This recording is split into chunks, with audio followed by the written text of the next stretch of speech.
expresar algunas ideas acerca de lo que es y debe de ser la nueva república a la luz del pensamiento duartiano.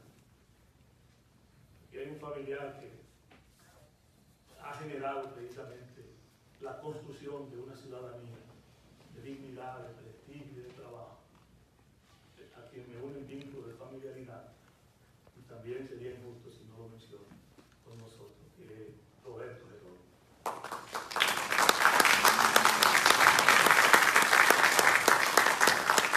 El pensamiento de Duarte y la nueva república. Esto escribió Manuel María Gutiérrez, refiriéndose a la sociedad que le dio el nombre de la Trinitaria y a sus fundadores. Cito: lo primero era sentir y comprender la libertad. De ahí el empuje del patriotismo. Lo otro, todo lo otro, martirio y heroicidad, y gloria y reveses y triunfo, fueron a veces las espinas, otras las flores del camino para trepar a la gran causa anhelada. Gaceta Oficial número 939, Santo Domingo, agosto 20 de 1890. De esta juiciosa reflexión resalta el primer impulso del joven Juan Pablo Duarte, su primera inquietud social, su primer compromiso, asentado en su pensamiento mucho antes de su formación académica en España. Lo fue el sentimiento de la libertad. Duarte pensó y soñó una república libre, según el concepto del ser humano libre, sin dominación de poder tiránico o de potencia extranjera. El concepto de libertad fue, si se quiere, una expresión registrada formalmente en la época de la Ilustración, cuya propagación dominó el pensamiento social europeo como un movimiento filosófico del siglo XVIII. Y su auge, la supremacía de ese pensamiento, de esa corriente de la Ilustración, lo encabezaron los enciclopedistas D'Alembert y Diderot, 1751-1772, junto a otros pensadores, entre ellos Jean-Jacques Rousseau, con su magistral obra intitulada El Contrato Social, César de Beccaria, con su ensayo sobre los delitos y las penas, y una obra magistral de Montesquieu, intitulada Del espíritu de las leyes. Es evidente que en esa época de la Ilustración fue precisamente el conocimiento, fue precisamente la formación de esos hombres lo que estableció, si se quiere, un muro o un alto en el camino. Porque antes de la aparición de la Ilustración y de la época del conocimiento, la sociedad se regía sobre la base de una actitud totalmente contraria al sentimiento de libertad. Basta leer, si se quiere, un capítulo, un solo capítulo de la obra Vigilar y Castigar de Michel Foucault, para uno tener una idea clara de cómo era el concepto de la libertad y del ser humano libre antes, mucho antes de la Ilustración. Y fueron esos hombres con ese concepto de idea de libertad quienes dieron finalmente la clarinada, y todos conocemos lo que aconteció con la Revolución Francesa. ¿Cómo caminamos los hombres hacia un horizonte de claridad, de transparencia, dejando atrás precisamente toda una época de martirio, de suplicio? El famoso suplicio que recoge Michel Foucault sobre el tema de Damiens, recoge claramente cómo era la sociedad, que lo vemos en Hollywood, lo vemos en las películas, y nuestros familiares nos comentan la realidad del castigo y de la pena, pero apreciado desde el punto de vista de un sociólogo como Michel Foucault, es sumamente interesante. Dice él que Damiens y un compañero viajan, le dan una vuelta a la plaza, cada uno en un caballo. Alguien observa, decíamos nosotros en el aula, decíamos en el aula, eso tenía que ser un calibre. Porque alguien observa que Damián y el compañero no hacen la reverencia cuando pasan por un centro católico, por la iglesia. Debían de persinarse y no se persinaron. Y el ciudadano que lo vio avisó, lo detuvieron a los dos y lo llevaron al precinto. Precinto, imagino que de la época. Estando allá le dice el compañero a Damián, yo vi la actitud de las autoridades y desde que yo tenga un chancecito me fugo, me voy. Le dice Damián, no, quédate, imposible, ¿por qué tiene que irte? Nosotros no hemos hecho nada. ¿Qué hemos hecho? Yo vi la actitud de él extraña. Efectivamente, entre 1 y 2 de la mañana, el compañero de Damián abandona el recinto. Y a las 9 de la mañana, a Damián lo condenaron por sacrilegio. Y la condena, el castigo de la época fue desmembramiento de sus extremidades. Damián fue castigado de esa manera porque no hizo la reverencia que la Iglesia Católica en ese momento demandaba. Ese era el tipo de castigo. Una señal de cómo era el castigo en la época, cómo la libertad, esa libertad soñada por Duarte, como consecuencia de lo que significó la Ilustración, el despertar de la Ilustración, nos colocó a nosotros finalmente en condiciones de hablar de la República. A Duarte de hablar de la República. Por eso, mucho antes de Duarte ir a España, formarse y conocer todo lo que significaba la sociedad o las sociedades europeas, ya Duarte tenía formado la idea de la libertad y de cómo debía de ser la libertad. Para Duarte, el sentimiento de la libertad exaltado por Gautier, en el escrito que citamos más arriba, se relaciona con el discurso pronunciado por Abraham Lincoln el 19 de noviembre de 1863, cuya metáfora, gobierno del pueblo y para el pueblo, presentó la guerra civil como una lucha por la libertad. El otro, la comprensión de la libertad según la misma reflexión de M. Gautier, se constituyó en una parte significativa del legado de Duarte, ejemplarizada en una vida sin dobleces ni descanso, para que esa lucha por la libertad nunca desapareciera en la conciencia del dominicano y de la dominicana. Para Duarte, el concepto de libertad no solo estaba marcado por el carácter original de ser libre, según el concepto nación, ni guiado por la sola idea de la libertad, según lo que se conoce como derecho de primera generación, con el que se constituyó el Estado liberal de derechos. Recuerden ustedes que con la Revolución Francesa, la Declaración Universal de los Derechos del Hombre, la libertad, la solidaridad, significaron el estandarte de guía.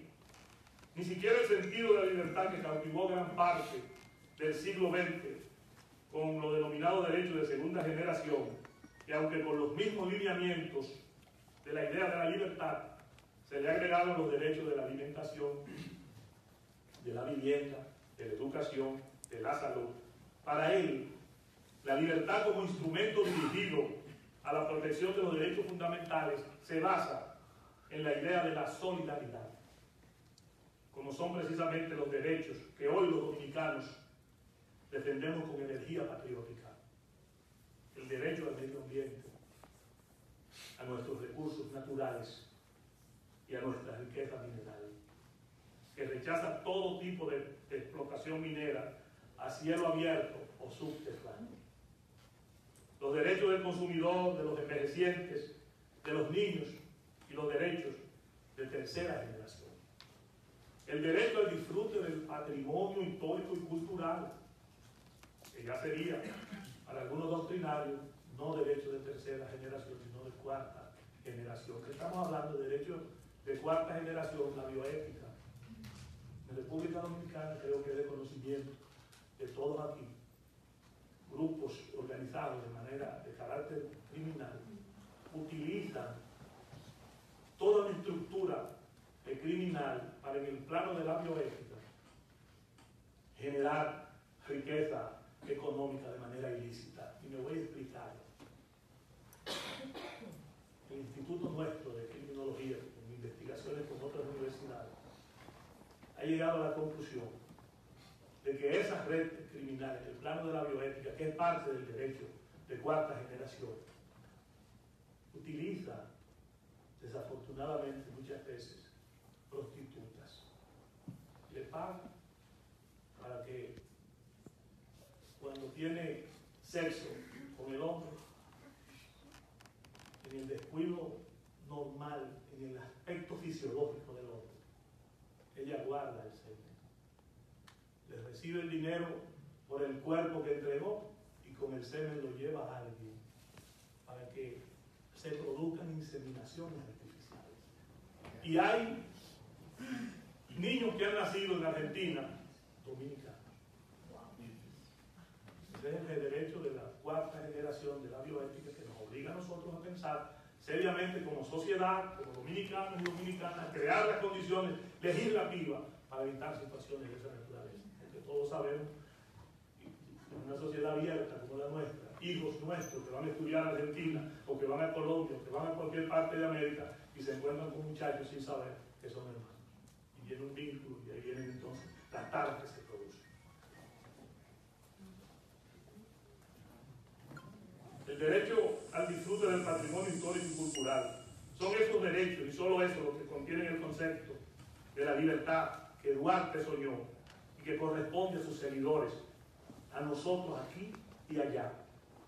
Darle continuidad a su proyecto de nación, en el que se resalta su concepción de patriota, republicano, anticolonialista, liberal, progresista.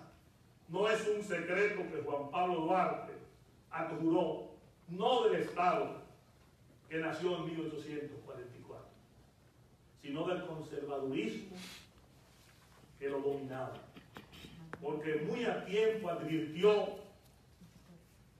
que esos hombres, miembros de la Junta Central Gubernativa, no eran más que simples logreros sin fe en la viabilidad de la República, y él vislumbró a tiempo que el Estado naciente, desafortunadamente, llevaba en su seno de dirección a oportunistas y anexionistas, que usurpaban las ideas iniciales del movimiento separatista, cuyo emblema encarnaba la vocación del sacrificio y el amor a la libertad de la mayoría del pueblo.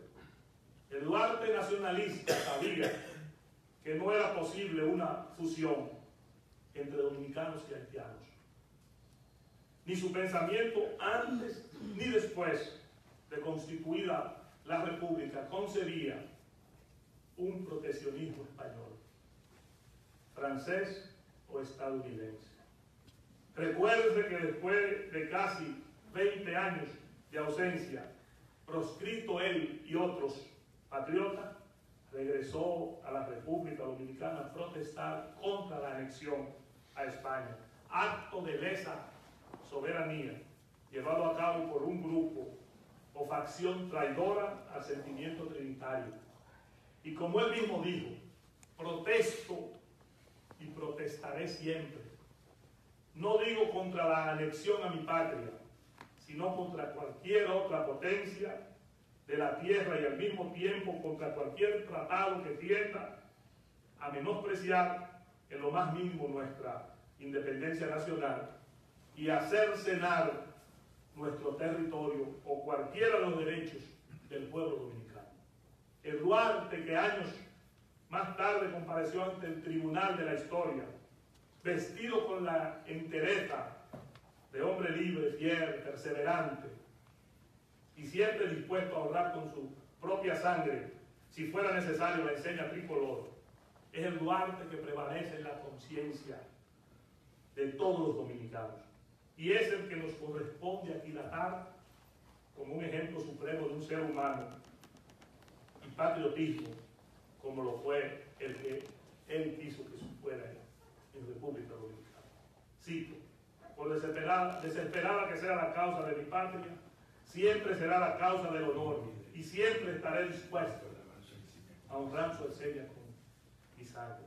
Si hoy, que la causa de la República más que desesperante es angustiosa, si hoy que malos dominicanos se asocian con enemigos de la patria para atentar contra su soberanía, tanto que pareciera como si la República sucumbiera ante el designio calamitoso y apocalíptico de la corrupción, si hoy los dominicanos abreváramos en el pensamiento de Duarte y actuáramos según su visión ética y calcáramos fielmente su conducta, no habría necesidad de levantar la República como el ave fénix de la ruina del desconcierto total y de los escombros de la anomia que en los últimos años sufre el funcionalismo sistémico dominicano. Os aseguro que si Duarte resucitara, si despertara del sueño de los muertos, si viviera hoy las inclemencias de una sociedad corrompida en todos los órdenes, ruina moral, perversidad política, endeudamiento económico, les aseguro que sería el primero en cargar sobre sus hombros el lábaro de la protesta. Protestaría contra la mega corrupción, gobierno de Brecht. Si viviera, sería el primero en protestar contra los nefastos intereses nacionales e internacionales que pretenden drenar, saquear y destruir no solo la riqueza mineral, también la hídrica de Loma de Milano. Me imagino a Duarte pernoctando en el Valle de San Juan, granero de la República y fuente nutricia de los ríos San Juan, Macasía y Yaque del Sur, y Río Limpio en Elías Piña. Duarte repudiando con todas sus fuerzas los intentos de lesa humanidad y soberanía por parte del Estado y las transnacionales mineras de cielo abierto. Pero, como desafortunadamente Duarte no está vivo, y el símil imaginario comparativo de esta noche solo es imaginación, simples conceptos formados por abstracción que se representan en nuestras mentes de diversas maneras.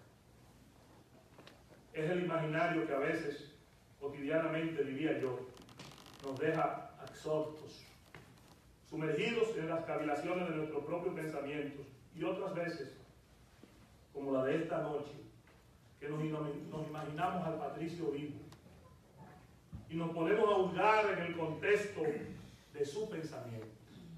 Entonces nos damos cuenta de lo obligado que nos resulta pensar en su conducta cívica, en su actitud, en su patriotismo.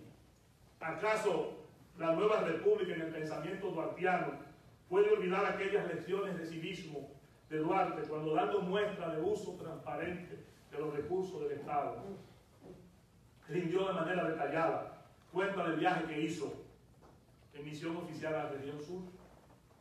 La visión progresista de Duarte y su pensamiento revolucionario se mantienen inalterables y sirve de inspiración a las generaciones presentes. Y es que Duarte no solo fue idea, no solo fue ideas, también fue praxis. Todo en él como si fuera semilla fértil. Su comportamiento y su excelsa conducta cívica germinó en la conciencia de las generaciones como herencia del patriotismo y del compromiso republicano, el sentimiento de la patria y de la libertad y de la soberanía.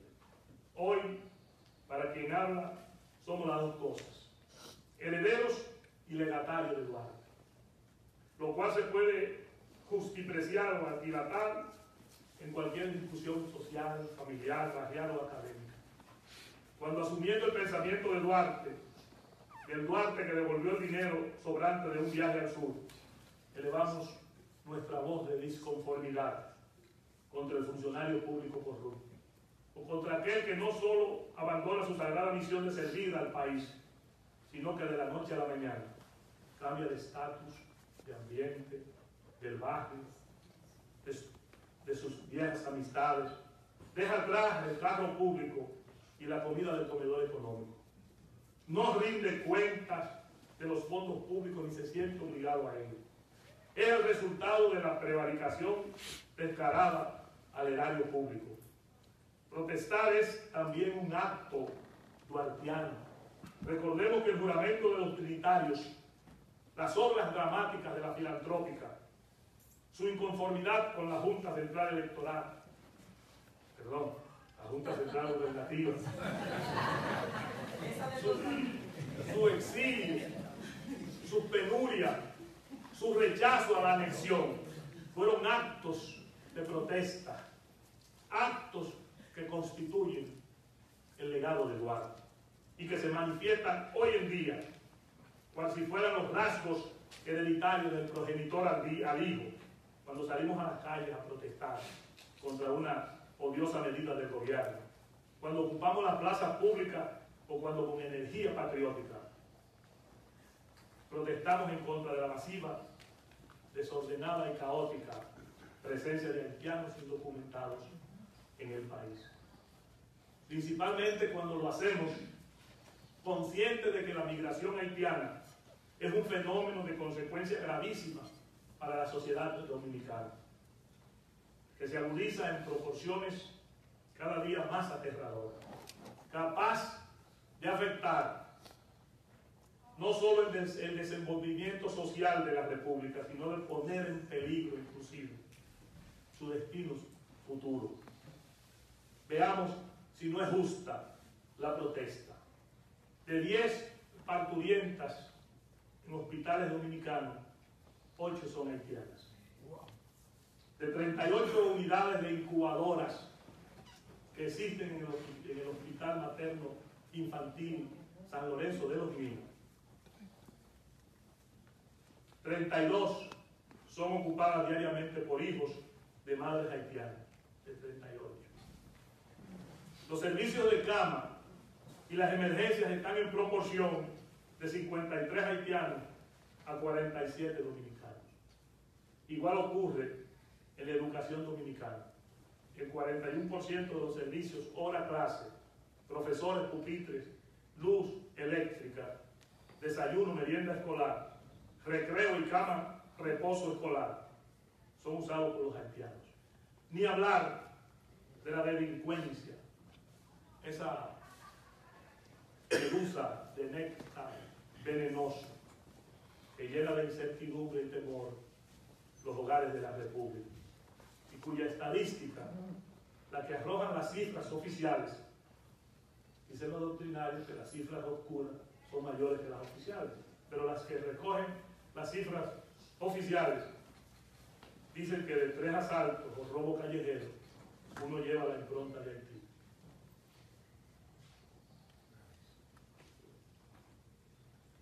¿Qué haría o diría el padre de la patria si sobre sus huesos operara el milagro del Cristo Salvador?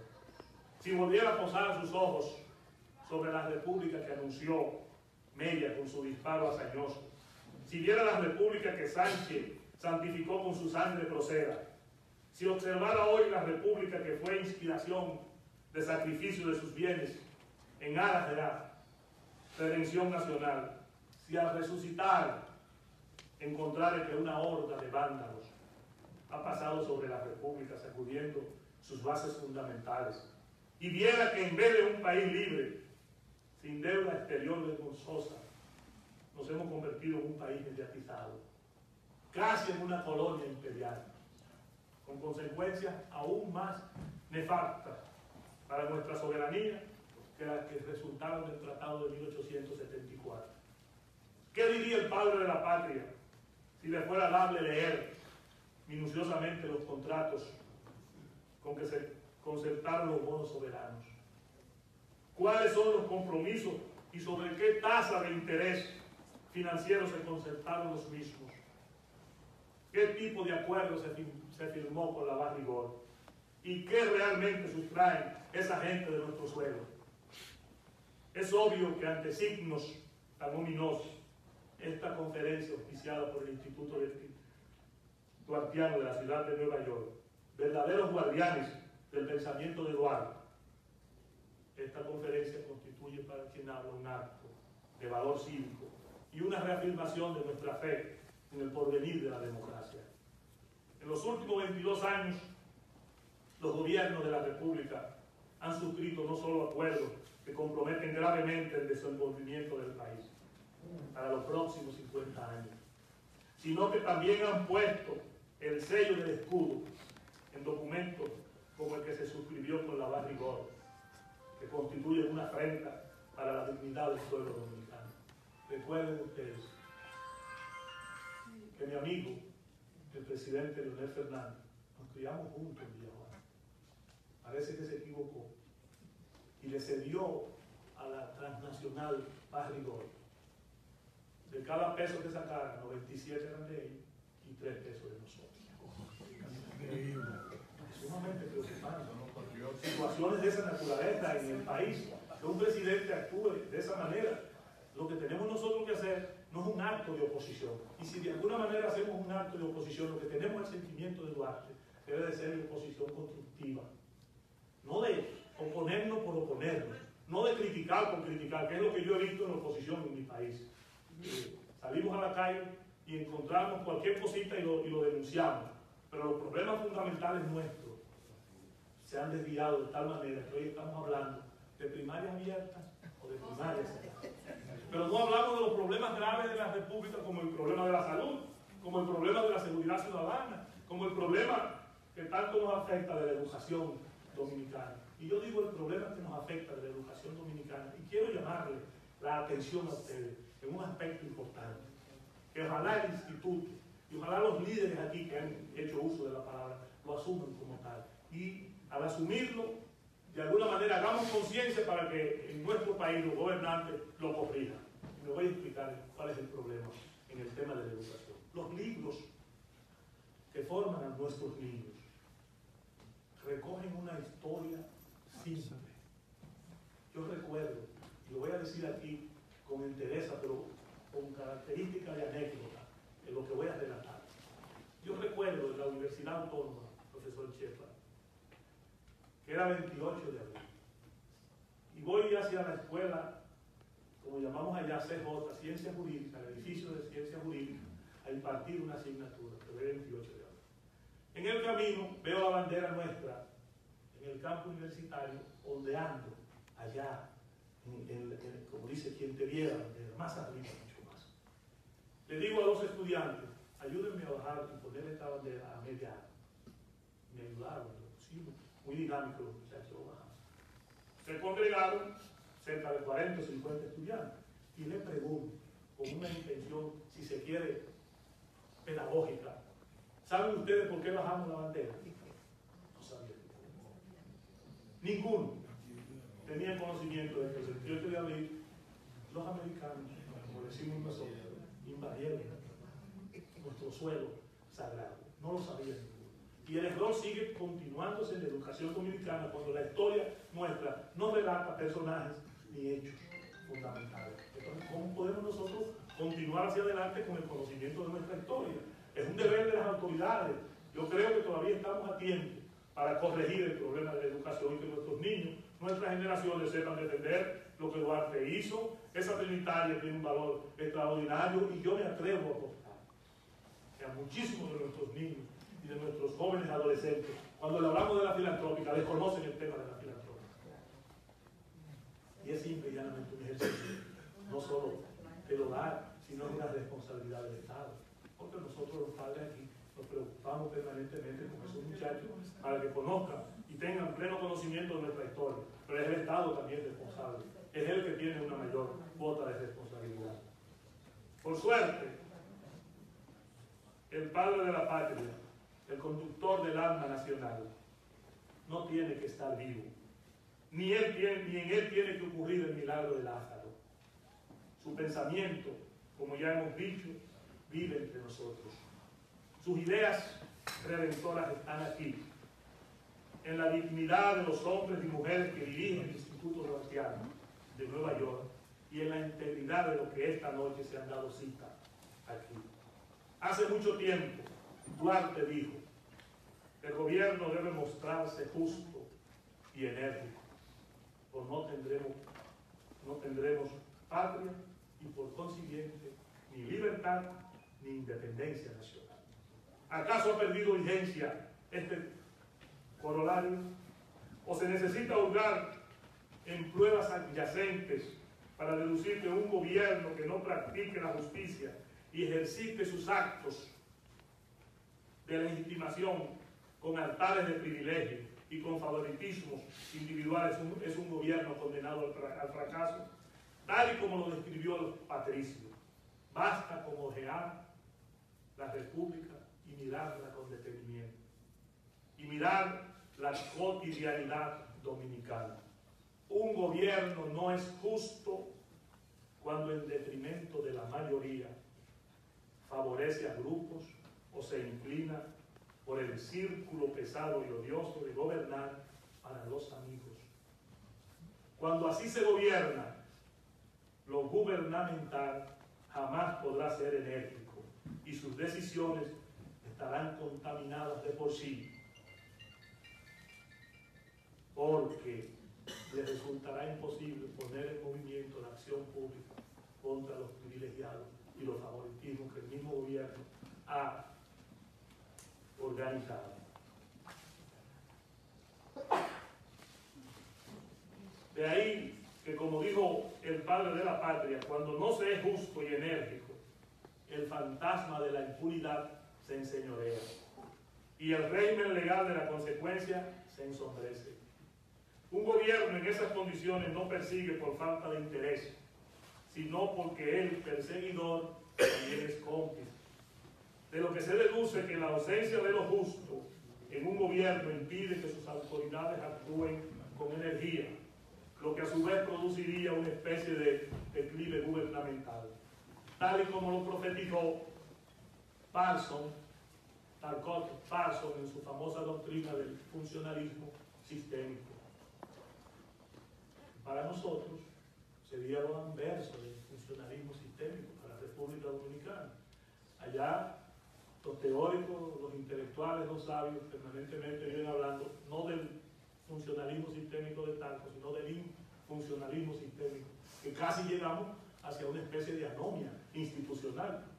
Por eso los dominicanos tenemos que ayudar a los periodistas, tenemos que ayudar al gobierno, tenemos que ayudar a los dominicanos en sentido general a hacer un gobierno que nos beneficie a todos.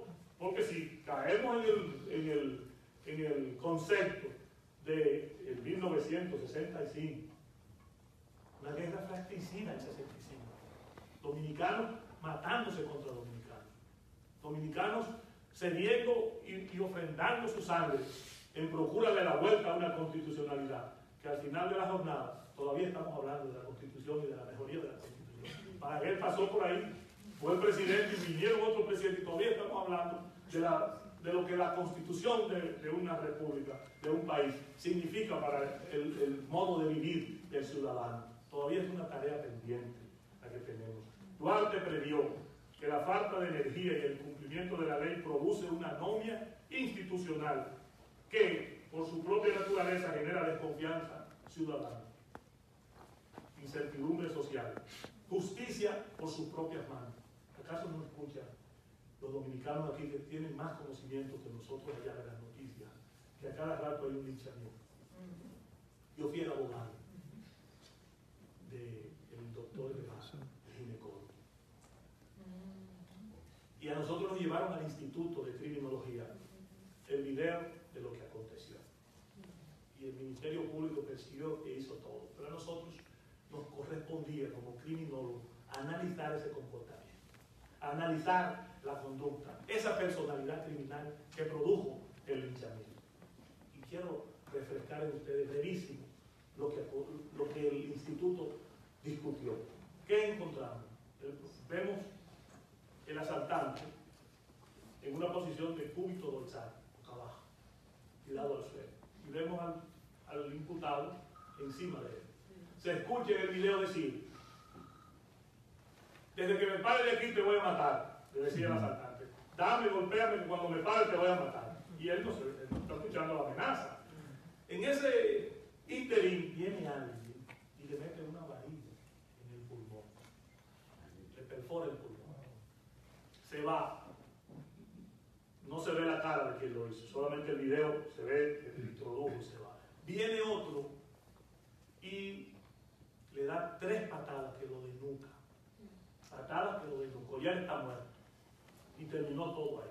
La reflexión en el plano criminológico que nos afecta a nosotros es el tema de ese linchamiento, de la desconfianza ciudadana, de cómo el ciudadano, al desconfiar de la ausencia de justicia, quiere hacerse justicia por sus propias manos. Y lo delicado es, en el tema de ese análisis, de ese video, es que ese dominicano, o esos dos dominicanos que le quitaron la vida a ese ciudadano, están vivos y sueltos. Wow. Y todos los que estamos aquí en esta sala, tenemos familiares allá expuestos a que alguien diga, un ladrón, y salen 10, 20 y 30 detrás de alguien que no tiene nada que ver con eso, pero que lo llamamos un ladrón porque tenemos interés en que alguien lo golpee, y salen desarmados y cometieron el acto contra esa persona. El tema del linchamiento es extremadamente preocupante para una sociedad civilizada como la nuestra, que nos obliga a pensar seriamente qué hacer. Y tenemos también como tema de educación, precisamente el de la justicia, porque no existe justicia en nuestro país. No es la justicia que Duarte soñó, no es el ser libre a la luz del pensamiento duartiano, que es lo que nos corresponde a todos nosotros, preparar las condiciones de una gran alianza entre dominicanos y dominicanas que nos permita, con un proyecto de nación inspirado en Duarte, hacer lo que las tareas que nos quedan pendientes en función de ese pensamiento.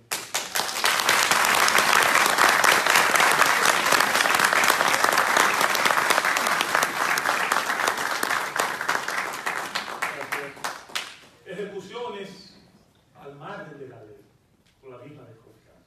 Venganza familiar. En fin, una infuncionalidad institucional que pone en peligro a la patria y ahuyenta todo vestigio de libertad. He aquí otra reflexión duartiana, desprendida del carácter discursivo al que me referí anteriormente y su especificidad en su pensamiento y la nueva república. Para el Patricio, cito, la política no es especulación, es la ciencia más pura y digna. Duarte, el inmortal, había regresado de Cataluña, dominio de la antigua corona de Aragón, donde hizo sus estudios. Allí pudo ver de cerca y forjarse una idea de los pueblos en libertad y entender que la política es un instrumento al servicio social, una herramienta útil para acercar al ciudadano al público o a lo público. Su temprana formación le permitió entender que en un conglomerado la opinión del ciudadano, cuando interviene en los asuntos públicos, es decisiva en la toma de decisión. Y más aún si la participación llega precedida de una impresionante hoja de vida y de un historial del ciudadano libre de cuestionamiento moral. Desgraciadamente la política y lo político, desde la época de la independencia nacional, han transitado caminos diferentes. Si la política, a juicio del fundador de la República, no es especulación, sino pureza y dignidad, entonces es evidente que la actitud taimada de Bobadilla, Tomás, la ambición desmedida de Lapero Santana, el comportamiento pecaminoso de Báez y el despótico y sinuoso ejercicio de Locke menospreciaron con sus rastreras intenciones las sabias lecciones de Duarte acerca del comportamiento y de las actuaciones de aquellos que participan en política. Sin embargo, aún así, aún cuando esos hombres se envilecieron hasta el extremo de perder su nobleza y la fe, debo decir que el padre de la patria no estaba equivocado, sino que alguien me diga, cito a Balaguer, ¿por qué Emiliano Tejera, ministro de Hacienda y negociación del Tratado de 1874,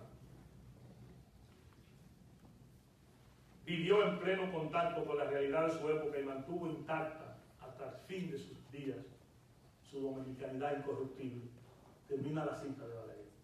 Y yo digo, ¿y por qué Juan Isidro Jiménez decidió motus propio abandonar con nobleza la escalinata del Capitolio el 7 de mayo de 1916 para no manchar su conducta ni los colores patrios de la bandera? Para quien habla, emulando el pensamiento de Duarte en la nueva república, el ejercicio político debe estar abrocolado de hidalguía, nobleza, fe y lealtad.